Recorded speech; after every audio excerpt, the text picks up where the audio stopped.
वहाँ पर 5-5.5 महीने से कोई सरकार नहीं चल रही है। मुजफ्फरनगर की घटना की आपको मालूम है, गर्भवती महिलाओं के ऊपर पेट में लात मारी गई है। कितनी गोलियां कितनी लाठी हम खाएंगे, कितने लोग हमारे मरेंगे, आप बताएं हमको। वहाँ पर हर रोज लाठी, हर रोज गोली, हर रोज अत्याचार हो रहे हैं। कोई बातचीत करने को तैयार नहीं है। किसके साथ बातचीत होगी? कर्मचारी भूखे मर रहे हैं, वहाँ आग लगी हुई है। तिवारी जी इस्तीफा देने की धमकी दे रहे हैं। यह कोई तुक नहीं है। The entire administration has become paralyzed. और ये अत्याचार अब हम लोगों से और बर्दाश्त नहीं हो सकता। कृपया आप कुछ करिए। अध्यक्ष महोदय, जो परिस्थिति पैदा हो गई है, उसके बारे में उसको हल करने के लिए क्या कर रहे हैं? वहाँ फिर समाजवादी पार्टी की सरकार होगी। बैठो निकल नहीं सकते साहब। बैठ जा भाई।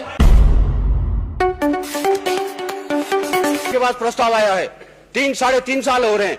उसके बाद हम बराबर आपसे कहते रहे और आपने कहा कि हम इसको जांच कर रहे हैं, आपके इसके ऊपर हमको जस्टिफिकेशन दीजिए। वो सब आपके पास आ गए। उसके बाद राष्ट्रपति शासन लागू हुआ। यहाँ पर मंत्री, माननीय राज्य मंत्री श्री PM शहीद ने कहा था 7.5-8 घंटे की डिबेट के बाद कि अभी राष्ट्रपति शासन है, हम इलेक्टेड गवर्नमेंट को आने के बाद जैसे उनकी रिकमेंडेशन आएगी तुरंत इसके ऊपर निर्णय लेंगे। मान्यवर अभी जो दूसरी गवर्नमेंट आ गई है उसने भी आपको प्रस्ताव भेज दिया अगस्त इस साल। आप अभी भी चुप हैं। क्या मतलब है इस डिलीट डायलिंग करने का? वहां पर 5-5.5 महीने से कोई सरकार नहीं चल रही है। आप मालूम है किस प्रकार का लोग वहां पर संघर्ष कर रहे हैं, किस प्रकार का दमन उनके ऊपर हो रहा है। मुजफ्फरनगर की घटना की आपको मालूम है, वहां पर हर रोज गोलियां चल रही हैं। परसों शाम को 15 तारीख देहरादून के ऊपर फिर महिलाओं के ऊपर गोलियां चली हैं। गर्भवती महिलाओं के ऊपर पेट में लात मारी गई है। और आप लोग क्यों नहीं इसके ऊपर निर्णय नहीं ले रहे हैं? कृपया हमको बताएं कि आप लोग कब इसके ऊपर निर्णय लेंगे। अगर आपने नहीं देना है तो आप यहाँ खड़े होकर कहिए कि आप पृथक प्रदेश नहीं देने वाले हैं। आप चुप क्यों हैं? कृपया बताइए आप हमको, कब तक आप चुप रहेंगे? कितनी गोलियां कितनी लाठी हम खाएंगे, कितने लोग हमारे मरेंगे, आप बताएं हमको। आप चुप क्यों हैं? कृपया बताएं हमको।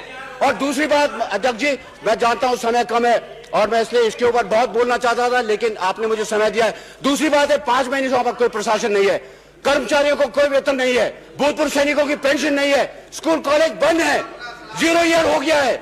वहां पर हर रोज लाठी, हर रोज गोली, हर रोज अत्याचार हो रहे हैं।